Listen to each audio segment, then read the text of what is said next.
Ukraine is dark right now. Two reasons. One, it's the middle of the night. Two, because 30% of their power stations were destroyed by Russia. Thousands of towns, villages, no power. Why? Well, this is how you make people break, especially with winter approaching. Over 1,000 towns and villages. No telling when power will be restored. This is how Russia built the Soviet Union.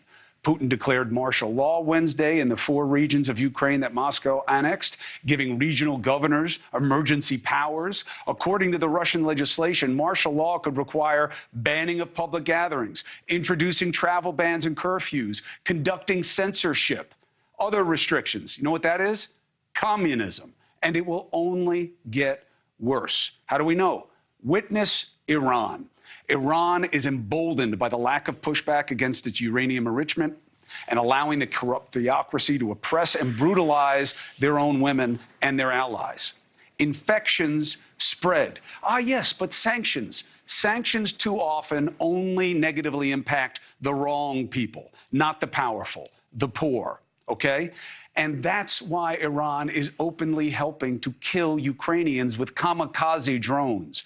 Ukraine says more than 70 of its citizens have been killed in rocket and drone strikes in the past week and a half.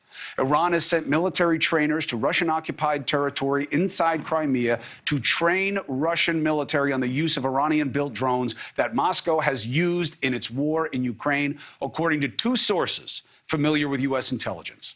Russia has launched many of what is believed to be a store of hundreds of Iranian-made drones from Crimea in a fuselage that has targeted Ukrainian cities and energy infrastructure in increasing numbers in recent weeks. They're out of power there right now in big areas. Iran is behind it to help Russia. Bad guys do bad things, okay? The drones have been seen as a signal of the growing closeness between Tehran and Moscow. If you needed another reason to pay more attention and demand more attention from our government, it's just a world away. Stay out of it. Putin is openly threatening us with nukes. Our government is working on scenarios of what nukes would do to us here. Now, this is not something that we often talk to you about. We don't want to fear monger. We don't want to scare you. I'm not we, okay? I think it's important that you know, because this is what our government is planning for. They're talking about it. They're planning to deal with it. Why shouldn't you know?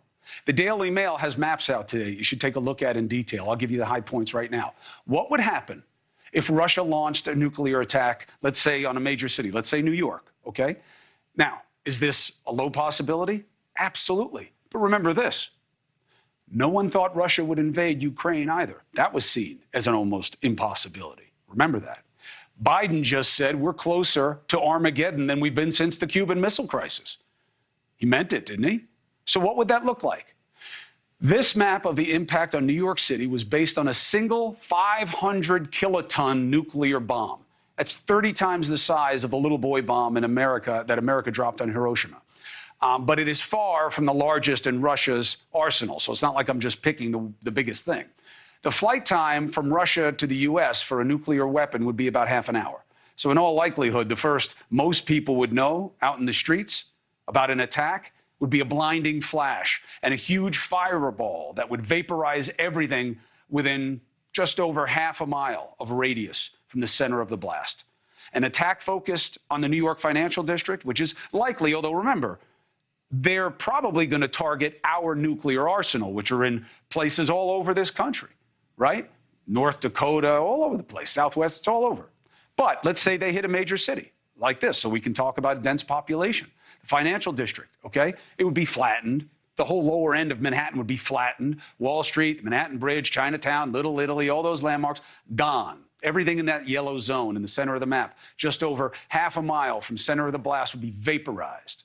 The red zone, just over a mile, heavy blast damage. Fatalities near 100%. The light blue zone, radiation that would likely be fatal for a long time. Dark blue, medium blast damage. Buildings would collapse. Orange zone, thermal radiation, 3rd degree burns. The outer medium blue zone, light blast damage, windows shattering. Damn, this is scary. Everyone I love would be dead. Everyone here now working for you, dead. Now, why scare like this? Why do this? This makes us feel terribly.